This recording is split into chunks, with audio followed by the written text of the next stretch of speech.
अस्सलाम वालेकुम नाजरीन, आप देख रहे हैं INN चैनल। मैं हूं शेख अहमद अली। इस न्यूज़ बुलेटिन में आइए नज़र डालते हैं दिन भर की बड़ी खबरों पर। तेलंगाना हाई कोर्ट ने तेलंगाना पब्लिक सर्विस कमीशन की तरफ से मुनक्किदा ग्रुप 1 इम्तिहान के खिलाफ उम्मीदवारों की जानिब से दायर की गई दरख्वास्त को मुस्तरद कर दिया है। उम्मीदवारों ने रिजर्वेशन और दीगर मामलात को अदालत से रुजू किया था और दरख्वास्त की थी कि जब तक रिजर्वेशन से मुतालिक मसाइल हल नहीं होते ग्रुप 1 के नताइज का ऐलान ना किया जाए। दरख्वास्त गुजारों ने अदालत से गुजारिश की थी कि नताइज को रोकने के अहकाम जारी किए जाएं, लेकिन अदालत ने उन दरख्वास्तों को खारिज कर दिया। वाज़ेह रहे कि ग्रुप 1 के मेंस इम्तिहान इस साल 21 से 27 अक्टूबर के दरमियान मुनक़िद हुए थे। TGPSC के चेयरमैन वेंकटेशम ने हाल ही में ऐलान किया था कि ग्रुप 1 के नताइज आइंदा साल मार्च तक जारी किए जाएंगे। हैदराबाद में जुमेरात को मुसलसिल दूसरे दिन भी मौसम अवर आलूद रहा और सर्द रहा। रियासती दारुलहुकूमत के साथ साथ बाज़ अजला में भी कहीं कहीं हल्की बारिश का सिलसिला भी जारी है। रियासत के कई मुकामात पर कोहर भी देखी गई है, जिससे गाड़ी सवारों को मुश्किल सूरत हाल का सामना करना पड़ा। Telangana state development planning society के मुताबिक हैदराबाद में अक़ल तरीन दर्जे हरारत 19 डिग्री सेल्सियस और 20 डिग्री सेल्सियस के दरमियान रहा। अजला में सिद्दीपेट में गुज़िश्ता शाम और जुमेरात की सुबह के दरमियान 3.3 मिलीमीटर बारिश रिकॉर्ड की गई। हैदराबाद में हयातनगर, मारेटपल्ली, उप्पल, मौलाली, कापरा, शेखपेट, कुतुबुल्लापुर, मलकाजगिरी, बालनगर, मुशीराबाद वगैरह में 2.5 मीटर और 1 मिलीमीटर के दरमियान हल्की बारिश रिकॉर्ड की गई।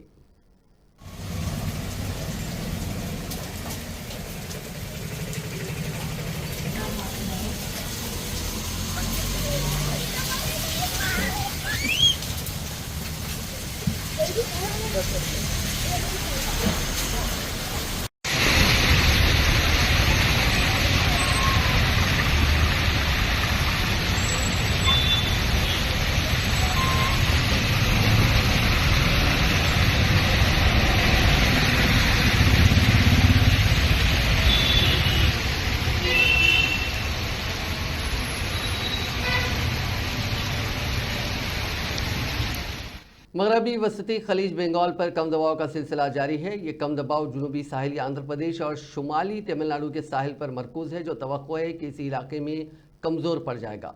उसके असर की वजह से शुमाली और जुनूबी साहिली आंध्रा में हल्की ता औसत बारिश का इम्कान है। इन इलाकों में जुमे को भी हल्की बारिश का इम्कान जाहिर किया गया। रायलसीमा में कल बाज़ मकामात पर हल्की बारिश का इम्कान है। तेलुगु फिल्म इंडस्ट्री से वाबस्ता अहम शख्सियात की एक वफद ने आज वज़ीर आला तेलंगाना रेवंत रेड्डी से मुलाकात की। सदर नशीन Telangana state film development corporation Dil Raju की क़यादत में इन अहम शख्सियात ने हैदराबाद के बंजारा हिल्स के पुलिस कमांड कंट्रोल सेंटर में वज़ीर आला से मुलाकात करते हुए मुख्तलिफ उमूर पर तबादला ख्याल किया। हाल ही में पुष्पा 2 फिल्म के शो के दौरान हुई भगदड़ में खातून की मौत और उसके बेटे के जख्मी होने के वाक़े, इस फिल्म के हीरो अल्लू अर्जुन की गिरफ्तारी और रिहाई के बाद के वाक़यात के पेश नज़र इस मुलाकात को काफ़ी अहमियत हासिल हो गई है। वज़ीर आला से आज अल्लू अरविंद, नागार्जुना, वेंकटेश, सी कल्याण, नागावंशी, गोपी, अचंता, BVN प्रसाद, नवीन, रविशंकर, मुरली मोहन, हरिशंकर, के तलाशिवा, साई राजेश, B श्रीनु, किरण आबावरम और दीगर ने मुलाकात की। बताया जाता है कि फिल्मी शख्सियात ने वज़ीर आला से इस मामले पर ताज़ा सूरत हाल, फिल्म इंडस्ट्री की तरक्की और दीगर मसाइल पर बातचीत की। चीफ मिनिस्टर रेवंत रेड्डी ने फिल्म इंडस्ट्री के मसाइल की यकसुई के लिए काबीनी सब कमेटी की तश्कील का ऐलान किया। उस कमेटी में हुकूमत की तरफ से 2 वुज़रा और इंडस्ट्री के 2 प्रोड्यूसर्स शामिल होंगे। रेवंत रेड्डी ने बताया कि सब कमेटी की सिफारिशात के मुताबिक मसाइल के हल के लिए इक़दाम किए जाएंगे। उन्होंने इंडस्ट्री के अराकीन को भी अपनी कमेटी बनाने की तजवीज़ दी। चीफ मिनिस्टर ने कहा कि आने वाले दिनों में फिल्म इंडस्ट्री को मज़ीद फ़रोग़ दिया जाएगा। काबीनी सब कमेटी फिल्म इंडस्ट्री से मुतालिक मुख्तलिफ मसाइल का जायज़ा लेगी और रिपोर्ट तैयार करेगी, जिसमें इंडस्ट्री की तरक्की के लिए ज़रूरी इक़दामात, इजाफी शोज़ चलाने के लिए रहनुमाई और टिकट के नरकों में इजाफे पर तजावीज़ शामिल होंगी। ये रिपोर्ट हुकूमत को पेश की जाएगी और उसके मुताबिक रियासती हुकूमत कार्रवाई करेगी। సో దానికి తెలుగు సినిమాకి ఇంత గవర్నమెంట్ తరపున మాకు రెస్పెక్ట్ రావడము, తెలుగు సినిమాని ప్రపంచవ్యాప్తంగా గ్రో చేయడానికి, డెవలప్ చేయడానికి ఇండస్ట్రీ, గవర్నమెంట్ కలిసి పనిచేయబోతున్నాయి. రెండవది హైదరాబాద్. ఈరోజు మనకు తెలుసు, హైదరాబాద్లో మన తెలుగు సినిమాలే కాకుండా అటు బాలీవుడ్ నుంచి కానీ ఇటు తమిళ సినిమాలు అటు కన్నడ సినిమాలు అదర్ లాంగ్వేజ్ కేరళ ఈ అన్ని షూటింగ్ జరుగుతున్నాయి. సో సీఎం గారి వ్యూ రెండో పాయింట్లో హైదరాబాద్లో ఇండియన్ సినిమాలే కాదు ఇంటర్నేషనల్ హాలీవుడ్ సినిమాలు కూడా షూటింగ్లు జరగటానికి ఇండస్ట్రీ నుంచి మాకు సలహాలు ఇవ్వండి. ఆ రేంజ్లో హైదరాబాద్ సిటీని ఆ లెవెల్లో పెట్టి వాళ్ళకి కావాల్సిన హాలీవుడ్ వాళ్ళు వచ్చి షూటింగ్ చేసుకోవడానికి కావాల్సినవి కూడా మనం అరేంజ్మెంట్స్ ఏం చేస్తే వాళ్ళు వచ్చి హైదరాబాద్లో షూటింగ్లు చేసి హైదరాబాద్కి ఒక ప్రత్యేకత ఉండాలి సినిమా దానికని రెండో పాయింట్ చెప్పారు.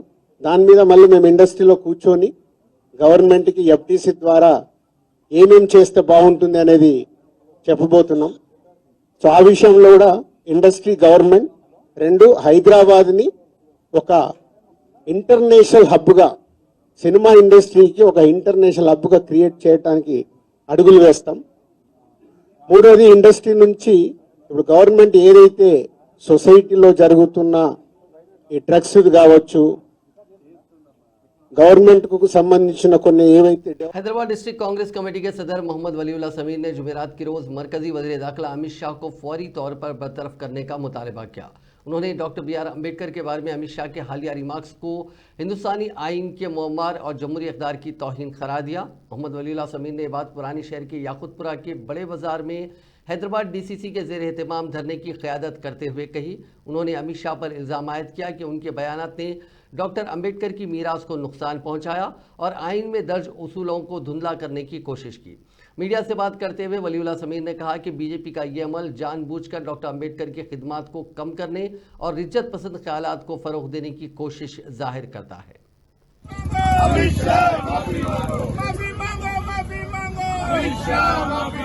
कांग्रेस पार्टी जिंदाबाद, राहुल गांधी जिंदाबाद, राहुल गांधी जिंदाबाद, रेवंत रेड्डी जिंदाबाद, सोनिया गांधी बाबा साहब का अपमान, बाबा साहब का अपमान, बाबा साहब का अपमान,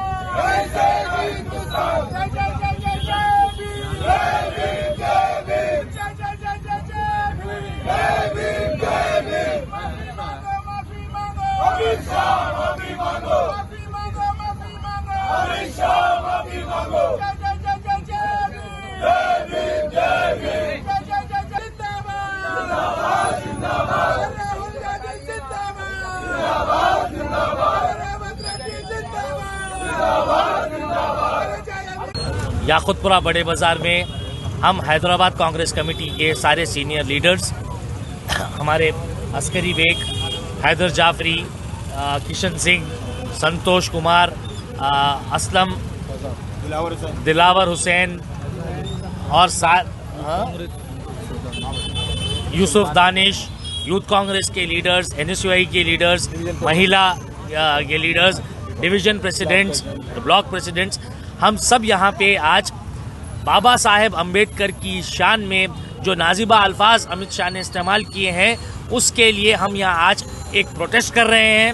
हमारी मांग ये है कि अमित शाह फ़ौरन सारे हिंदुस्तान से इसकी माफ़ी मांगे और अमित शाह रिजिग्नेशन दें और बाबा साहेब अम्बेडकर की शान की में जो उन्होंने गुस्ताखी की है वो अपना रिजिग्नेशन देकर हिंदुस्तान से माफ़ी मांगे और ये हम प्रोटेस्ट जब तक करते रहेंगे तब तक वो माफ़ी ना मांगे। अभी हम याकुतपुरा बड़े बाज़ार में प्रोटेस्ट कर रहे हैं, यहाँ पे आज हम कर रहे हैं। इसके बाद हम अलग अलग मुख्तलिफ ओल्ड सिटी के हैदराबाद पार्लियामेंट के मुख्तलिफ जगहों के ऊपर हम इसका प्रोटेस्ट करते रहेंगे। वो ये प्रोटेस्ट हम जारी रखेंगे और हम इस चीज़ को भी कंडेम करते हैं जो बेफजूल के इल्ज़ाम हमारे राहुल गांधी के ऊपर लगाए जा रहे हैं, सिर्फ और सिर्फ ये अमित शाह की हुई हरकत के ऊपर से नजरिए को भटकाने। वजीर ट्रांसपोर्ट पूनम प्रभाकर ने आज सिद्दीपेट जिले के हुस्नाबाद टाउन में चहलकदमी की और मकामी अवाम से मुलाकात करते हुए उनके मसाइल से वाकिफियत हासिल की। उन्होंने MLA कैंप के दफ्तर से चहलकदमी का आगाज़ किया। उन्होंने टाउन की कई गलियों का अहाता करते हुए अवाम से मुलाकात की और टाउन की सूरत हाल के साथ साथ अवाम के मसाइल के बारे में तफसीलात हासिल की। अवाम ने कई मसाइल को वज़ीर मौसूफ के इल्म में लाया। वज़ीर मौसूफ ने फौरी तौर पर कई मसाइल के बारे में हुक्काम से बात की और मसाइल को हल किया। उन्होंने टाउन में मेन रोड के कामों और केनाल के कामों का मुआयना किया। उन्होंने सड़क पर सब्जी फरोख्त करने वाली खवातीन से बातचीत की और दरियाफ्त किया कि कारोबार कैसे चल रहा है। इसके बाद उन्होंने हुस्नाबाद टाउन में जारी बस स्टैंड की मरम्मत के काम का मुआयना किया और बस स्टैंड पर मुसाफिरों से बातचीत करते हुए उनके मसाइल दरियाफ्त किए।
संध्या थिएटर वाक़े में जख्मी होने वाले श्रीतेज जो इस वक्त किम्स हॉस्पिटल में जेर इलाज हैं, उनसे जुमेरात की शाम साबिक वजीर और एमएलए हरीश राव ने मुलाकात की। हरीश राव ने श्रीतेज के वालिद भास्कर से भी बात की और उन्हें हौसला दिया कि वो मजबूत रहें। इस मौके पर हरीश राव ने कहा कि श्रीतेज को बेहतरीन तिब्बी सहूलियात फराहम की जा रही हैं और किम्स के डॉक्टर्स ने उनकी जल्द सेहतियाबी की उम्मीद जाहिर की है। उन्होंने दुआ की कि श्रीतेज जल्द से जल्द सेहतियाब हों और मुतवफ़ी रेवती की रूह को सुकून मिले। उन्होंने मजीद कहा कि भगवान रेवती के ख़ानदान को इस गम से निपटने की ताकत दे। उन्होंने हुकूमत पर इल्ज़ाम आयद करते हुए कहा कि हुकूमत इस वाक़े को सियासी रंग दे रही है और चीफ मिनिस्टर रेवंत की जानिब से फिल्म इंडस्ट्री को धमकाने के अमल पर तनकीद की। उन्होंने कहा कि चीफ मिनिस्टर ने अभी तक उन बच्चों के वालिदैन से मुलाकात नहीं की जो गुरुकुल स्कूलों में फौत हुए थे। उन्होंने सवाल किया कि एक सरपंच की खुदकशी के पीछे जिम्मेदार चीफ मिनिस्टर के भाई को अभी तक गिरफ्तार क्यों नहीं किया गया। उनका कहना था कि कानून सबके लिए यकसा होना चाहिए। అందరూ కూడా చెప్పడం జరిగింది। మరి కిమ్స్ చైర్మన్ గారు భాస్కర్ రావు గారు కూడా ప్రత్యేకమైన దృష్టి పెట్టి ఆ అబ్బాయిని మళ్ళీ పూర్తి స్థాయిలో నయం చేసి బయటకు వచ్చే విధంగా ప్రత్యేకమైన శ్రద్ధ పెడుతున్నామని చెప్పి డాక్టర్ భాస్కర్ రావు గారు అదేవిధంగా అబ్బాయికి వైద్యం అందిస్తున్నటువంటి నిపుణులైన డాక్టర్లందరూ కూడా చెప్పడం జరిగింది। మేము కూడా బీఆర్ఎస్ పార్టీ తరఫున ఆ భగవంతుడు అబ్బాయిని ఆశీర్వదించాలి, తప్పకుండా అబ్బాయి మళ్ళీ మంచిగా నయమై మరి పూర్వస్థితిలోకి రావాలని చెప్పి మేము ప్రార్థిస్తా ఉన్నాం।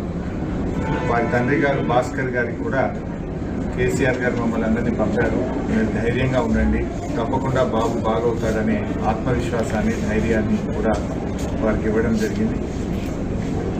వారి అమ్మగారు రేవతి గారు చనిపోవడం చాలా దురదృష్టకరం। మరి జరిగిన సంఘటన చాలా బామారుని ఎంత గట్టిగా పట్టుకున్నది అనేది మనందరం కూడా టీవీల్లో పత్రికల్లో చూసాం, వీడియోలు కూడా చూసాం। అంటే తల్లి కొడుకుల అనుబంధం ఎంత గట్టిగా ఉందో, తన ప్రాణాన్ని విడిస్తూ కూడా కుమారుడిని ఎంత బలంగా పట్టుకుందో కూడా మనం చూసాం।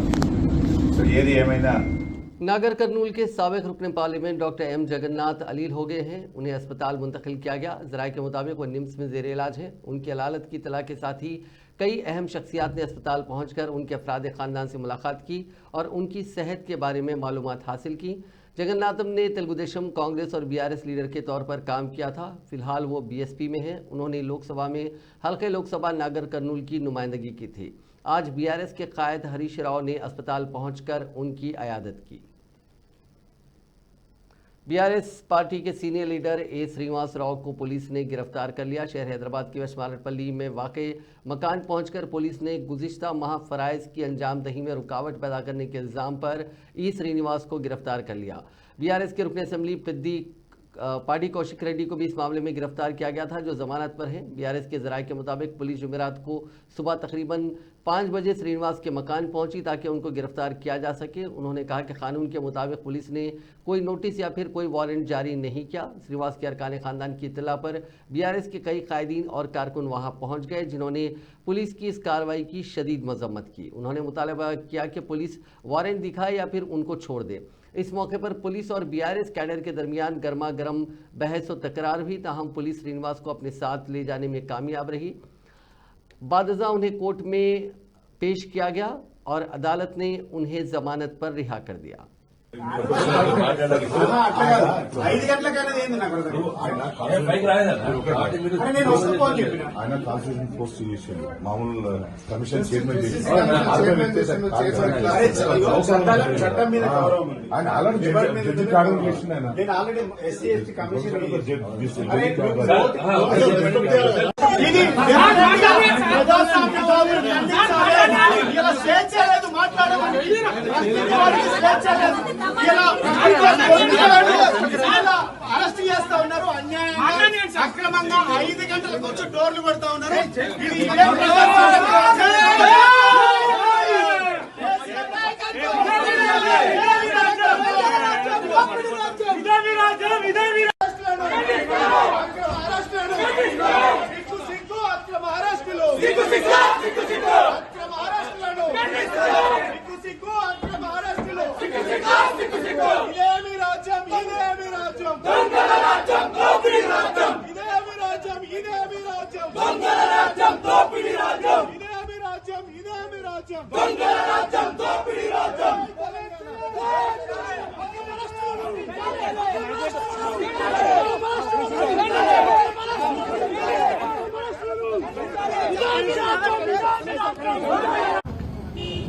ధర్మం గెలిచింది, అధర్మం ఓడింది. చట్టాలపైన మాకు గౌరవం ఉంది. కోర్టు నిబంధనలను తప్పకుండా పాటిస్తాం. పొద్దున్నుంచి నాకు వెన్నుదన్నుగా ఉన్నటువంటి बीआरएस की रुकने कानून साज काउंसिल के कविता ने बीसीस की जात पात पर मबनी मरदमशुमारी पर बीजेपी से अपना मौक़िफ़ वाज़ेह करने का मुतालबा किया। उन्होंने सवाल किया कि कांग्रेस पार्टी की जानिब से बीसी तबका से किए गए वादों और कामारेड्डी डिक्लेरेशन पर अमलावरी न होने पर बीजेपी कांग्रेस हुकूमत को जवाबदार क्यों नहीं बना रही है। कविता ने कहा कि बीजेपी के रवैये से जाहिर होता है कि उसे बीसी तबकात की कोई परवाह नहीं है। कुम्मरी ब्रादरी के लीडर्स ने आज के कविता से उनकी रिहायशगाह पर मुलाकात की और बीसी तबकात खुसूसन पेशा वाराना ज़ातों को दरपेश मसाइल से वाकिफ़ करवाया। इस मौके पर कविता ने कहा कि कांग्रेस हुकूमत पसमानदा तबकात से किए गए वादों पर अमल आवरी में मुकम्मल तौर पर नाकाम हो चुकी है। कर्नाटक के साबिक वजीर राजा राजेश्वरी नगर के एमएलए और BJP leader money Ratna Naidu पर नामालूम अफराद ने अंडों से हमला किया। मनी रत्ना, जो हाल ही में एक रेप केस में गिरफ्तार होने के बाद जमानत पर रिहा हुए थे, वाजपेयी की 7 साला जश्न की तकरीब में शिरकत के लिए लक्ष्मीनगर में मुनक़िदा एक प्रोग्राम में शामिल थे। प्रोग्राम के बाद जब मनी रत्ना वापस जा रहे थे तो कुछ अफराद ने उन पर अंडों से हमला किया। इस वाक़े की तस्वीर और वीडियो सोशल मीडिया पर वायरल हो रही हैं। पुलिस ने फौरी कार्रवाई करते हुए 3 अफराद को हिरासत में ले लिया। इस वाक़े पर मनी रत्ना ने रद्द-ए-मौत जाहिर करते हुए कर्नाटका के deputy chief minister DK. Shivakumar और उनके भाई पर इल्ज़ाम आयद किया कि उन्होंने उन्हें कत्ल करने की साजिश की है।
तेलंगाना के कामारेड्डी जिले में खातून कांस्टेबल दो दीगर मुलाजिमीन पुलिस के साथ कल रात नहर में कूद पड़े। खातून कांस्टेबल की शिनाख्त बीबीपेट पुलिस स्टेशन से वाबस्ता श्रुति के तौर पर की गई, जबकि दीगर दो मुलाजिमीन पुलिस की अभी शिनाख्त नहीं हो पाई। कामारेड्डी के एसपी सिंधु शर्मा ने नहर पहुंचकर तफसीलात हासिल की। उन्होंने ओहदेदारों को हिदायत दी कि वो रात में भी तलाशी मुहिम जारी रखें।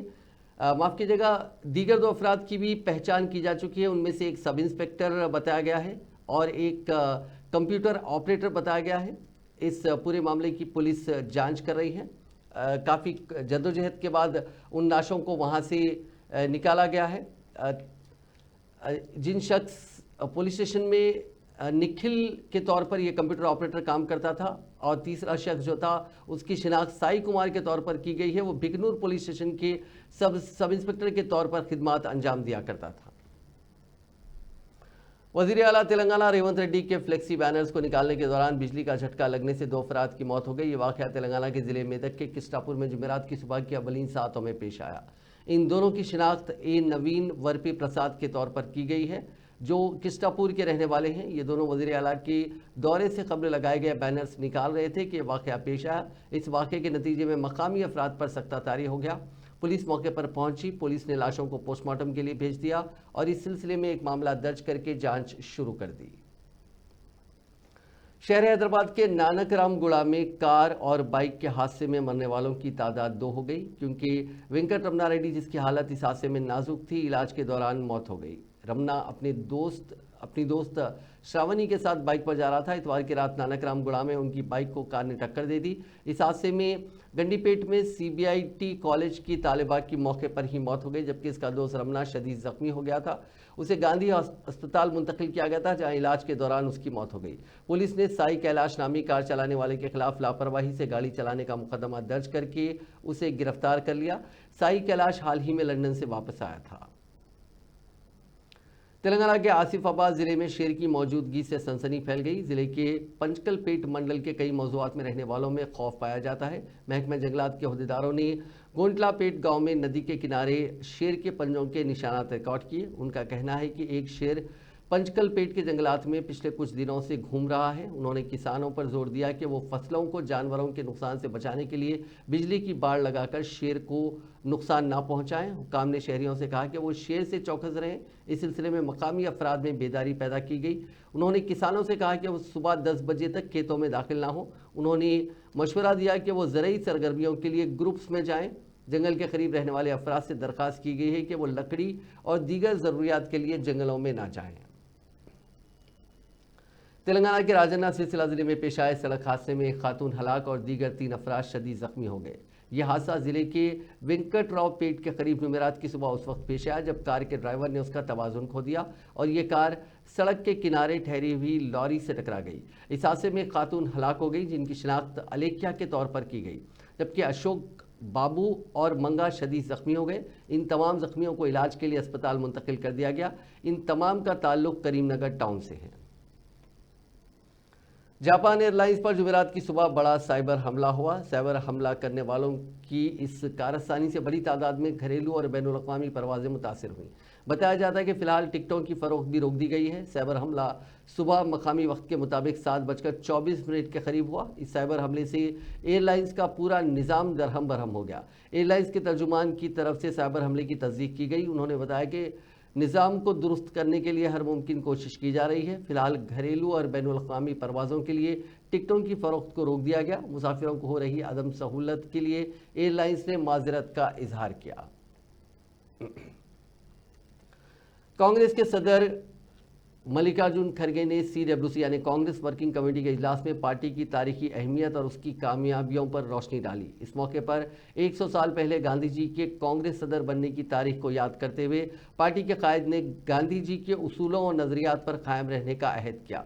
कांग्रेस सदर ने अपने खिताब में कहा कि आज का दिन कांग्रेस की तारीख में एक सुनहरी दिन है, क्योंकि 26 दिसंबर 1924 को गांधी जी ने पहली बार कांग्रेस की सदारत संभाली थी। गांधी जी के इस अहम फैसले ने न सिर्फ कांग्रेस की तारीख को नई सिमत दी, बल्कि उसके जरिए एक नया सियासी दौर शुरू हुआ। इस मौके पर गांधी जी की खिदमत और उनके कांग्रेस के आईनी तरक्यात को याद किया गया और इस बात का अहद किया गया कि कांग्रेस हमेशा गांधी जी के उसूलों पर कायम रहेगी। कांग्रेस की साबिक सदर सोनिया गांधी ने कर्नाटक के बेलगावी में मुनक़िदा कांग्रेस वर्किंग कमेटी की मीटिंग के लिए भेजे गए अपने पैगाम में कहा कि महात्मा गांधी हमारी तहरीक का बुनियादी जरिया रहे हैं और रहेंगे। उन्होंने कहा कि दिल्ली की इक़्तिदार में बैठे लोगों से महात्मा गांधी की विरासत को ख़तरा है। जिन तंजीमों ने कभी आज़ादी के लिए जद्दोजहद नहीं की, उन्होंने महात्मा गांधी की शदीद मुखालिफत की और ऐसा जहरीला माहौल पैदा किया जिसकी वजह से उनका कत्ल हुआ।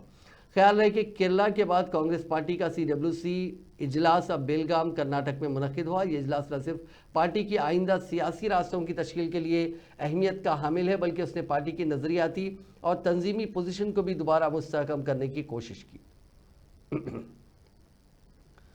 कर्नाटक के बेलगावी में कांग्रेस वर्किंग कमेटी के इजलास में राहुल गांधी ने महाराष्ट्र असेंबली इंतखाबात के नतीजों पर सवाल उठाए। राहुल ने कहा कि महाराष्ट्र की 118 सीटों पर 72 लाख वोटर्स 2024 के लोकसभा इंतखाबात के बाद जोड़े गए, जिनमें से 102 पर बीजेपी ने जीत दर्ज की है। इससे साफ है कि कहीं ना कहीं कुछ गड़बड़ है। इसके अलावा आज कांग्रेस वर्किंग कमेटी के इजलास में मुख्तलिफ उमूर पर बातचीत की गई, जिसके बारे में कांग्रेस के जनरल सेक्रेटरी KC वेणुगोपाल ने मीडिया को वाकिफ करवाया।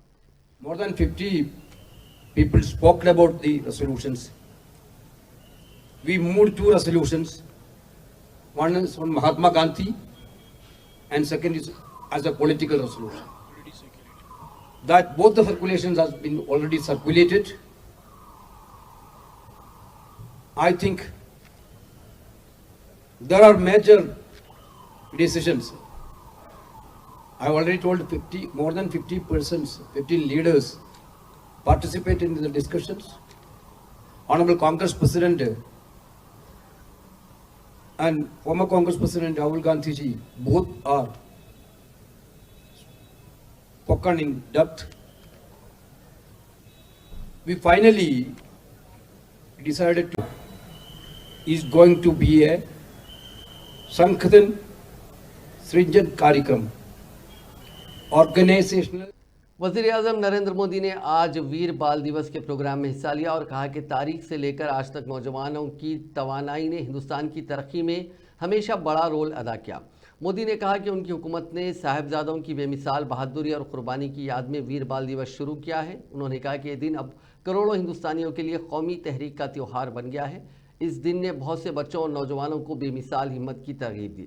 वज़ीर-ए-आज़म ने बहादुरी, इख्तिराज, साइंस और टेक्नोलॉजी, खेल और फ़नून के शोबों में आज वीर बाल अवार्ड से नवाजे गए 17 बच्चों की तारीफ़ की। उन्होंने कहा कि आज के अवार्ड याफ्तगान हिंदुस्तान के बच्चों और नौजवानों की मुख्तलिफ शोबों में बेहतरीन कारकर्दगी का मुजाहरा करने की सलाहियत को जाहिर करते हैं। साथियों, समय हर देश के युवा को अपने देश का भाग्य बदलने का मौका देता है। एक ऐसा कालखंड जब देश के युवा अपने साहस से, अपने सामर्थ्य से देश का कायाकल्प कर सकते हैं। देश ने आजादी की लड़ाई के समय देखा है, भारत के युवाओं ने तब विदेशी सत्ता का घमंड तोड़ दिया था। जो लक्ष्य तब के युवाओं ने तय किया, वो उसे प्राप्त करके ही रहे। अब आज के युवाओं के सामने भी विकसित भारत का लक्ष्य है। इस दशक में हमें अगले 25 वर्षों के तेज विकास की नींव रखनी है। इसलिए भारत के युवाओं को ज्यादा से ज्यादा इस समय का लाभ उठाना है। हर सेक्टर में सदर जमहूरिया द्रौपदी मुर्मू ने 7 ज़मरों में 17 बच्चों को उनकी गैर मामूली कामयाबियों के लिए आज वज़ीर-ए-आज़म के कौमी बच्चों के अवार्ड से नवाजा। राष्ट्रपति भवन के कल्चरल सेंटर में मुनक़िदा तकरीब में सदर जमहूरिया ने तमाम अवार्ड याफ्तगान को मुबारकबाद पेश करते हुए कहा कि पूरे मुल्क और समाज को उन पर फ़ख्र है। उन्होंने बच्चों को बताया कि उन्होंने गैर मामूली काम किया है, हैरत अंगेज़ कामयाबियाँ हासिल की हैं, उनमें लामहदूद सलाहियतें हैं और बेमिसाल खुसूसियात हैं। उन्होंने मुल्क के बच्चों के लिए एक मिसाल कायम की है। बच्चों की प्रतिभा को अवसर देना तथा उसका सम्मान करना हमारी परंपरा का हिस्सा रहा है। इस परंपरा को और मजबूत बनाना चाहिए। कोणार्क का सूर्य मंदिर, ओडिशा के कोणार्क जो सूर्य मंदिर है, भारत की सर्वश्रेष्ठ कला और विज्ञान का अद्भुत संगम है। किसी भी मंदिर का शिखर दूर से दिखाई देता है और मंदिर की पहचान होता है। ये लोक मान्यता है कि कोणार्क के मंदिर के शिखर के निर्माण में वरिष्ठ शिल्पीकार स्वयं को असमर्थ महसूस करते थे। तब धर्मपद नाम के एक छोटे से बच्चे ने उस मंदिर के शिखर को भव्य। नाजरीन, इस न्यूज़ बुलेटिन में बस इतना ही। आप देखते रहिए INN चैनल।